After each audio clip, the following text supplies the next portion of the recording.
On sait que le témoignage de Hillary Clinton se déroule aujourd'hui, celui de Bill Clinton demain. Quel effet ça pourrait avoir, leurs deux témoignages? C'est une bonne question. C'est-à-dire que, premièrement, il faut réaliser que c'est à huis clos, comme M. Wexner l'était, et que c'est à leur résidence, qui, soit dit en passant, là aussi, est surréaliste et en soi est un assez beau symbole du manque de justice, d'équité devant la loi. Là. Mais dans tous les cas, il faudra voir si on a des extraits, si on voit quoi que ce soit dans l'espace public dans les prochaines heures. Dans le cas de M. Wexner, ça pris à peu près 24 heures pour que le public ait accès à une partie du témoignage. Il faudra voir dans ce cas-ci. Mais je conclue là-dessus.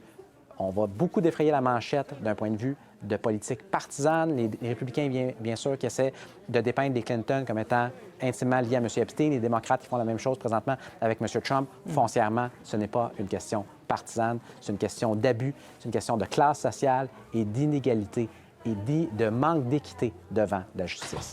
Raphaël Jacob, chercheur associé de l'Observatoire sur les États-Unis, merci beaucoup d'être venu à l'émission. Au revoir. Grand merci. Merci, Isabelle.